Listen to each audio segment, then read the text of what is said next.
Do you feel surprised or disappointed when you hear your own voice in a recording? Do you even hate the sounds of your own voice? If so, you are not alone. According to experts, disliking the sound of your own voice, it's common. In fact, it is so common that there is even a term for it. It's called voice confrontation. In this video, I'll help you to confront your own voice by understanding 5 essential vocal elements. And also, at the end of the video, I'll give you some examples for you to practice at home. Are you ready to learn? Let's go. Our voice plays a massive role in our identity. And I guess no one likes to realize that you are not really who you think you are.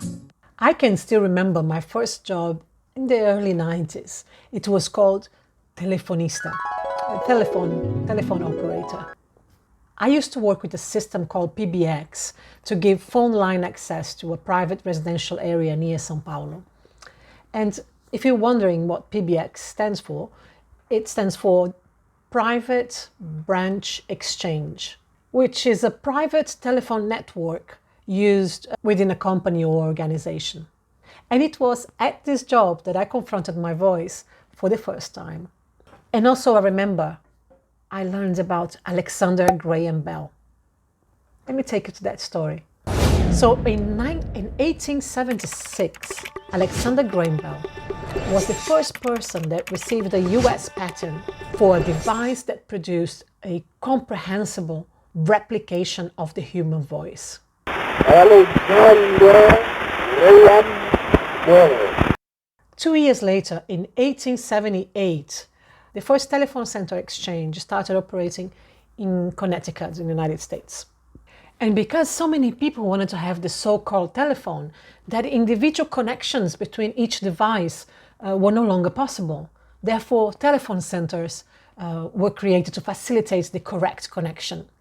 Then the profession of a telefonista, a telephone operator, was born. You see, in Brazil till the late 90s, telephone connections were very expensive, and having a private line at home was even more expensive. Therefore, many residential areas use the PBX system. These telephone centers to communicate internally within the residential areas and also externally to anywhere else in the world. I remember when I saw for the first time this woman operating a PBX machine and speaking all these different languages. I was fascinated both by communication and languages. I think that was the first moment I realized that I was born to investigate and learn everything I could about communication and languages. And so I applied for the job, and the requirements for acceptance in the job, it was basically good schooling, finesse, and if possible, knowledge of foreign languages. I remember training was a series of tests on the functioning of respective devices. But the most important training was diction and speech. Right, you might say, but Patty, why are you telling all this story? Well, simply because in order for you to improve your vocal expression, you have to understand about all these elements of language persuasion. It's key. For example, do you know what diction is? Diction refers to the linguistic choices you make to effectively express emotions, convey an idea, a point of view, or tell a story. Now, speech is the style of speaking, using good or bad diction. You see, speech is more about how you use your voice, the way the words are pronounced, your tonality, your pitch. Is it high pitch or it's low pitch? Pitch is the frequency of the sound waves you produce. It's about hitting the high or low notes of your voice. Human vocal sound is produced by 2 tiny connected muscles in your throat. These 2 muscles conjure a wide range of sonic possibilities. The human voice is fascinating. You can whisper, you can speak, you can sing, you can scream. Masterfully controlling one's speaking voice with creative intention is a skill that improves performance. Subtle changes in tone, pitch, timbre, dynamics, and rhythm can radically change the meaning of the words you say. Under the pressure of presenting in front of an audience, it's normal that speakers can lose their natural vocal expression. As you rehearsal, try to experiment with these 5 elements that I'm going to be teaching you next. So let's learn how to use and to fluctuate the pitch, volume, rhythm, timbre, and expressiveness of your own voice. So, number 1, let's start with pitch.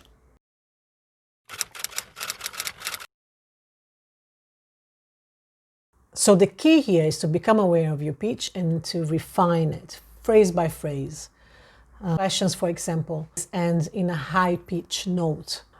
Conversely, affirmative statements should end in a more slightly lower pitch, because the ending statements on a high pitch can create doubt on your listeners. For example, if you are negotiating prices with someone, you should never say, I charge 500 euros. If you do this, you will sound uncertain, hesitant about what you just said. And it also seems like an act of desperation, where you're begging the clients to negotiate with you. So, number 1, vary your pitch throughout your presentation to establish and reinforce your message.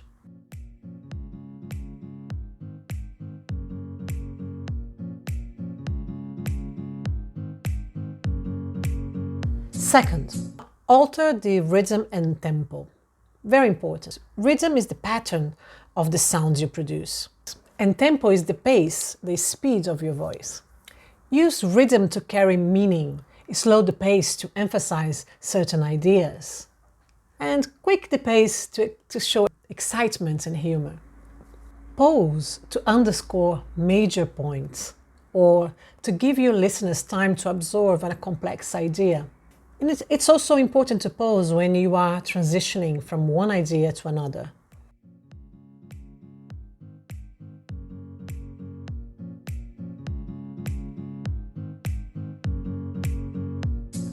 Number 3, control the timbre. Timbre is the emotional quality of your voice. It's the attitude behind a word or a phrase. Listeners will perceive the speaker's attitude and use that perception to build comprehension. So use timbre to enhance your meaning or to express the emotion or the attitude you want to create. Choose words and phrases that support that attitude. Vary your emotional expression to support and signify meaning. It's very important. Remember, your voice is one of the many tools in which you communicate. Practice managing your voice. Become adept at using it to clarify your message and carry its significance to your listeners.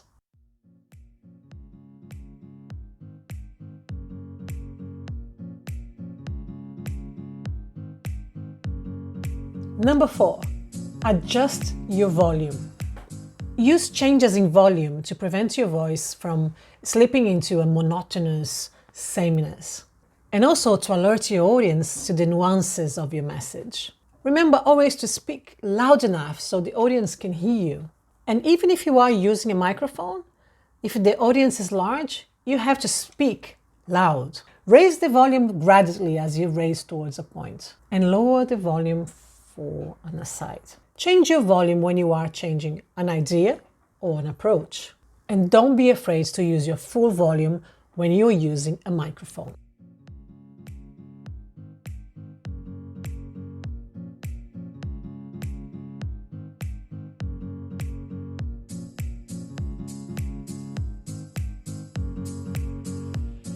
And number 5. Number 5, it's about expressiveness.